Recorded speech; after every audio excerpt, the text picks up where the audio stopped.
I'm Jane Harvell. I'm Head of Academic Services, University of Sussex Library, and lead on the Scarlet Plus project for Sussex.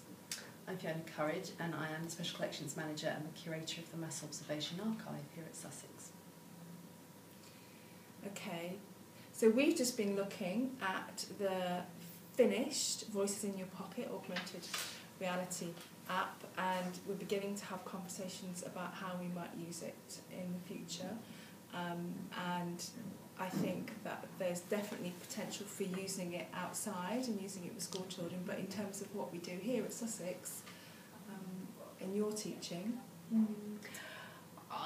Yes, I think there is. I think it's a great opportunity to use technology to augment the way that we teach, but I think even with schools, as well as the kinds of student, sort of higher education students that we have, I'm sort of struggling to see why we would necessarily want to use this. Why we would want to have a trigger, for schools. And I think it's what's quite important is probably to talk to those teachers and say to them, this is the technology, here's the example of it, but what is it that would make it work for you beyond just being a website? So why not? Why is it any better to have it like this than to have just a list of links to the digitised material? So really, it's the relationship between the trigger and the material that you see on the iPad.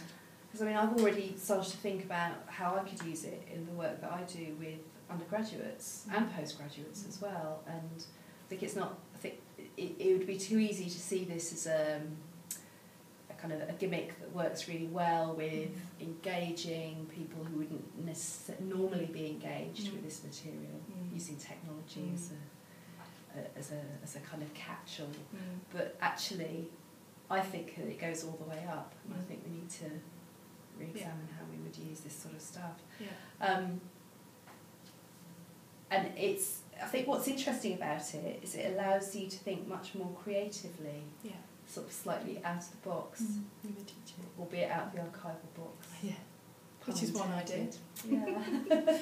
So that you would be able to scan an archival box with a certain label on it, and then bring out resources that will help somebody understand what's contained within that box. And I think that would work at any level. And so he speaks as special collections teacher. Indeed. Yeah.